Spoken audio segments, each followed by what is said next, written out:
The wind rushed through the canyon like a sharp blade, cold and biting. It carried the smell of snow and something heavier, the faint scent of blood. Thane pulled his coat tighter around his neck, trying to block the freezing air that felt like it was reaching into his bones. His horse, Bess, let out a soft, uneasy breath. A cloud of steam rose from her nose as her ears twitched nervously. Something was wrong. The mountains were too quiet. Thane didn't need to see anything yet. He could feel it. The calm of the high land had been broken. He gently guided Bess down the rocky slope. Stones clicked under her hooves as they moved lower into the ravine. Then he saw it, a broken wagon, or what was left of it. It had crashed hard against the rocks at the base of the cliff. The wooden frame was shattered, torn pieces of cloth flapped wildly in the wind, and bodies they were lying in the snow, still, silent. The white snow had already started to cover them. Thane slowly got off his horse. His boots crunched loudly as he stepped forward. One hand stayed close to the gun at his side, even though he knew the attackers were long gone. This had happened fast, and it had been violent. He walked from one body to another, checking for life, even though he already knew there was none. It was a hard job, but this was the frontier. The living had to deal with the dead. He was about to turn back when something caught his eye, a flash of color, bright, deep red. It didn't belong in this cold world of white and gray. Thane stepped closer to the broken wagon. Near it, partly hidden under a snapped wheel, was a woman. She didn't look like she belonged here, not at all. She wore a long red dress made of fine silk. Golden patterns shimmered across it, even in the dull winter light. Her skin was pale, too pale, cold. Thane quickly knelt beside her. He removed his glove and pressed his fingers gently against her neck. For a moment, nothing. Then a faint. Weak, but there, she was alive. Thane didn't waste a second. He took off his heavy coat and wrapped it around her, pulling her close to share his body heat. She felt so light in his arms, too light. Her head rested against his chest. Her long black hair fell over his arm like dark ink. "Easy," he said softly, his voice rough and low. "I've got you." He wasn't sure if she could hear him, but he meant it. He carefully placed her across the front of the saddle and climbed up behind her. Then he urged Bess forward. They had to move. The sky was already turning dark purple. A storm was coming. The ride back was not easy. The wind grew stronger with every minute. It howled through the trees and cut across the open land like ice. The cold became sharper, more dangerous. Thane held the woman tightly with one arm, keeping her from slipping off the saddle.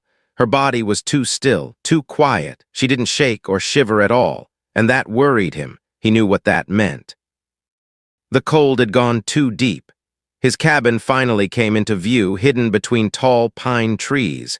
It was small, built from thick logs, but strong enough to survive many winters. Thane didn't stop to care for the horse. "Sorry, girl," he muttered to Bess. He quickly tied her near the barn and rushed to the cabin door. With one strong push, he kicked it open. The inside was dark and cold, but it smelled like wood smoke and dried herbs. He carried the woman inside and laid her gently on a large, bare skin rug near the fireplace. Then he got to work, fast. He added wood to the fire, blowing on the old embers until flames slowly came back to life. Soon the fire crackled and danced, filling the room with warm light.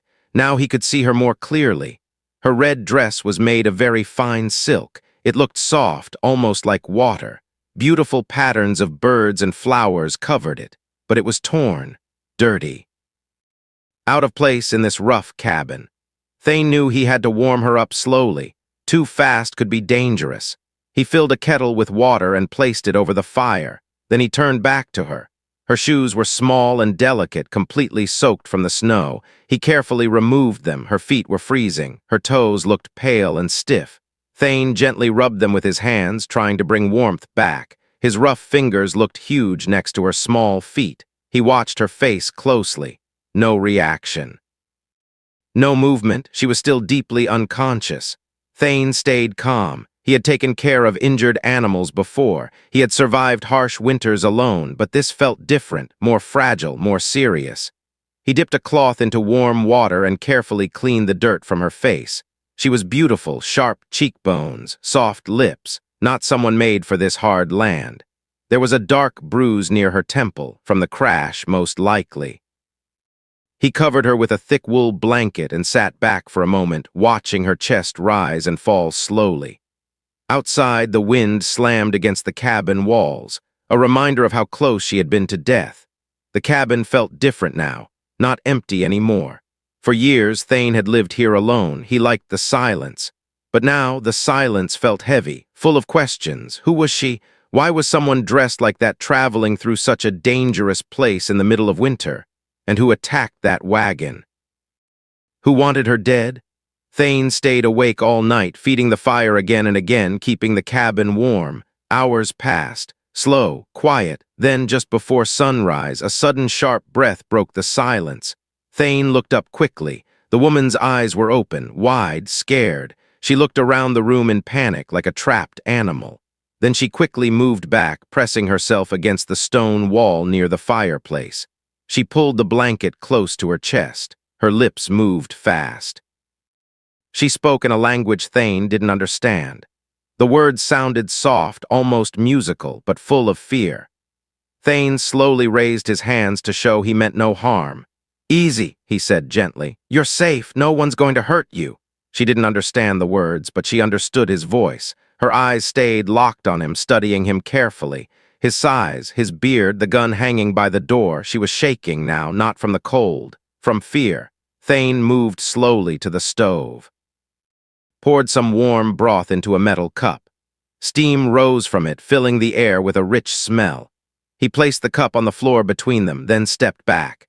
"Eat," he said, using his hands to show her. She didn't move at first, just watched him, breathing fast, thinking. Slowly, she realized he wasn't going to attack. Her hunger won. Carefully, she moved forward, her torn red dress brushing softly against the floor. Her hands trembled as she picked up the cup. She drank quickly, too quickly. She coughed a little, then forced herself to slow down. Thane looked away slightly, giving her space. But he noticed things, the way she held the cup with both hands, the way she sat, careful, controlled. She wasn't just anyone, not a settler, not someone used to this life. When she finished, she placed the cup down and looked at him. "Thank you," she said softly. Her English was not smooth. It sounded like she had learned it from books, not people. Thane gave a small nod. "I'm Thane," he said, touching his chest. She hesitated. Her eyes moved toward the window where snow was slowly covering the outside world, then back to him, like she was deciding something important. Finally, she spoke. "Malin." Her voice was soft, clear, like a small bell in the quiet room. Outside, the storm continued to roar. Inside, two strangers sat in silence from different worlds, now connected by one simple thing, survival. Morning came slowly. The storm was still outside, but the light pushed its way through the small cabin window. Soft gray light spread across the wooden floor. Thane was already awake. He had not slept much. He sat near the fire, quietly sharpening his knife, the soft, scraping sound filling the room. Every now and then he glanced toward Malin. She was still lying near the hearth, wrapped in blankets, but something was different. Her breathing was stronger now, more steady. That was a good sign. Thane stood up and added more wood to the fire. The flames rose higher, warming the room again. He moved carefully, trying not to startle her, but when he turned, she was already watching him. Her eyes were open, calm this time, not wild like before, still careful but not panicked. For a moment, neither of them spoke. Then she slowly pushed herself up, sitting against the wall. The blanket stayed wrapped tightly around her shoulders. "You help me," she said softly, her English still slow but clearer than before. Thane nodded once. "Yeah." She studied him for a second, like she was trying to understand what kind of man he was. Then she gave a small nod back. It wasn't trust, not yet, but it was a start. Slow healing days, the next few days passed quietly. The storm stayed, snow kept falling. The world outside disappeared under white. Inside the cabin, life moved in small steps. Malin slept a lot. Her body was still weak. Sometimes she woke up confused, looking around like she forgot where she was. But each time she calmed faster than before. Thane kept things simple. Fire, warm food, silence. He didn't ask too many questions, didn't push her. Out here he knew something important. People spoke when they were ready, not before. Small changes. By the second day, Malin was able to sit up longer. By the third, she could stand, just for a few seconds. She moved slowly, carefully, like someone learning their body again. One afternoon, Thane handed her a cup of coffee. She took one sip and made a face, a small, almost funny expression, her nose wrinkled. "Bitter," she said. Thane almost smiled, almost. Instead, he went to a shelf and searched through a small tin. After a moment, he found dried mint leaves. He boiled water and made her something different. She took a sip. This time, she smiled. A real one, small, but real. "Good," she said. That was the first time the cabin felt lighter. The cabin changes, something else started to change too. The cabin. It was still the same place, same walls, same fire, same silence, but it felt different. Before, it had been just a place to survive. Now it felt lived in. Thane noticed it in small ways. He started closing the door quietly instead of letting it slam. He walked softer inside. He even cleaned a little more, not much, just enough. And Malin, she watched everything, always observing, always learning. The dress on the third afternoon, something important happened. Thane came back from outside, brushing snow off his coat. Inside, he saw Malin sitting near the window, in her hands her red dress. It had dried by now, but the damage was clear. A long tear ran across the side. Mud stains had stiffened the silk. To Thane, it looked ruined, just fabric, but to her, it was something more. She gently touched the torn part, her fingers tracing the damage. Her face looked sad, not crying, but quiet pain. She looked up at Thane, then made a small sewing motion with her hands. He understood. Without saying anything, he walked to his bunk and pulled out a small metal box. Inside, needles, thick thread, tools meant for rough work, not fine cloth. He handed it to her. For the first time, Thane felt a little unsure, like what he had wasn't enough. Malin opened the box. She looked at the needle, then at the dress, then back at the needle. It was too big, too rough. It didn't match the delicate silk at all. For a moment, Thane thought she might give up, but she didn't. She gave a small nod, accepting it. She sat near the window where the light was better and began to work. Patience and strength. It wasn't easy. The thread was thick, too thick. So she did something surprising. She slowly pulled the thread apart into thinner strands, using her fingers, her nails, even her teeth, carefully, patiently. Thane watched from across the room. He didn't say anything, just observed. Her hands moved slowly, but with purpose. She wasn't just fixing a dress. She was holding onto something, a part of her past, a part of who she was. The work took hours, then more hours, but she didn't stop. Not even when her fingers grew tired, not even when the light began to fade. A new rhythm. Days passed. The storm finally slowed down, then stopped. Outside, the world looked bright and endless, covered in clean white snow. Inside the cabin, a rhythm had formed, simple, quiet, but strong. Thane worked outside, chopping wood, checking traps, taking care of Bess. Malin stayed inside, cleaning, organizing, cooking small meals. She couldn't do heavy work yet, but she refused to sit idle. The cabin became cleaner than it had ever been. Everything had a place now, even things Thane forgot he owned. At first, he didn't understand it, but he didn't stop her either. A simple moment one evening, Thane sat near the fire, carving a new wooden handle. The knife moved smoothly in his hands. Slow. Careful, he felt eyes on him. He looked up. Malin was standing there, holding a bowl. She had made stew, but it smelled different, better, richer. She held it out to him. "You work strong," she said, pointing at his hands. Thane looked down at them, rough, scarred, used. "They work," he replied simply. He took the bowl. "Thank you." She sat across from him, her back straight, her movements calm. The firelight touched the gold threads of her repaired dress, even with the rough stitching. It still looked beautiful. Thane took a bite, then paused. It was good, really good. Better than anything he usually made. He didn't say much, but he kept eating, and that said enough. The past begins to speak after a few quiet moments. Thane spoke again, carefully. "The wagon," he said. "The men, they weren't just drivers." It wasn't a question, it was a fact. Malin froze. Her hands went still. She looked down, then slowly said, "No." She paused, then added, "Guards." Her voice was soft, but heavy. "They dive for me." Silence filled the room. Thane understood. This wasn't random. This wasn't just bad luck. This was something bigger, something dangerous. He nodded slowly. "The snow hides everything," he said. "No one can track you here, not now. She looked at him, searching his face, trying to see if he was telling the truth. After a moment, she breathed out, a long, quiet breath. "Not now," she repeated. Hourglass not done, time moves forward, weeks passed, slowly, quietly. But things changed. Malin grew stronger, not all at once, little by little. She started going outside, wearing Thane's coat. It was too big for her, but she didn't mind. The red of her dress still showed underneath like a mark from another life. She watched Thane work, closely, carefully, learning everything. And Thane, he got used to her being there. The cabin wasn't silent anymore, not really. It had something else now, something steady, something alive. One evening after dinner, the cabin was quiet. The fire burned low. Outside, the snow reflected the moonlight, making the whole valley glow in a cold silver shine. Malin sat at the table with a small piece of charcoal in her hand.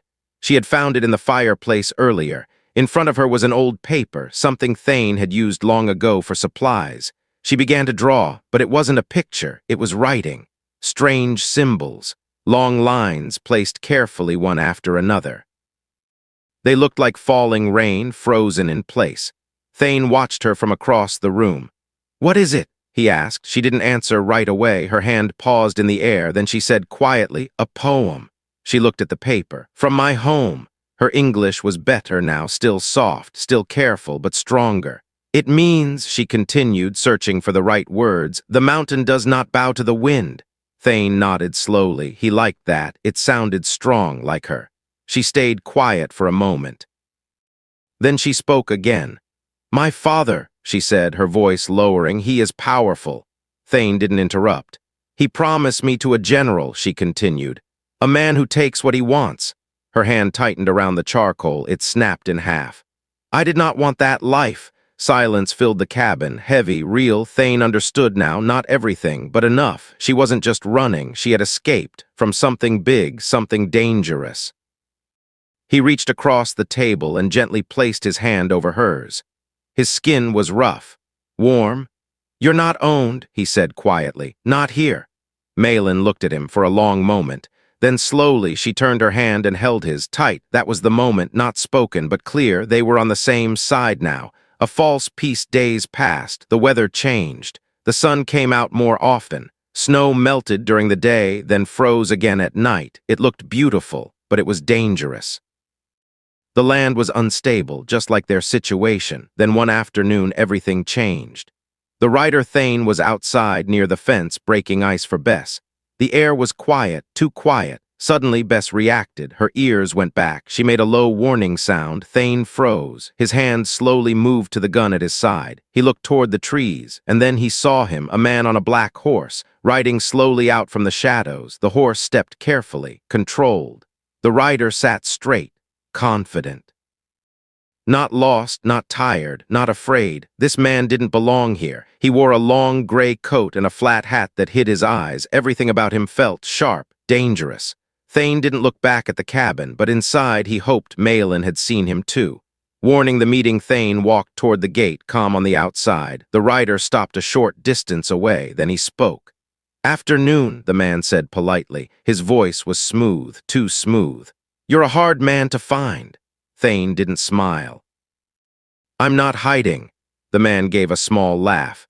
"No, I suppose not." He leaned forward slightly. "I'm looking for something," he continued. "A wagon and a passenger," he paused. "A woman dressed differently." Thane didn't react. His face stayed blank.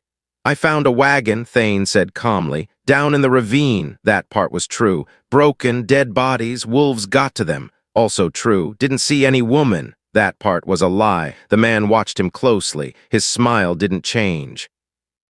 But his eyes did, cold now, sharp. "Wolves," he repeated softly. "They usually leave bones." Silence, then the man straightened. "My name is Graves," he said. "I'll be nearby." He paused again. "If you remember anything, there's gold in it for you." A lot of gold, enough to change a man's life, but Thane didn't respond. Graves turned his horse and slowly rode away into the trees, but Thane knew something important. That man didn't believe him, not even a little.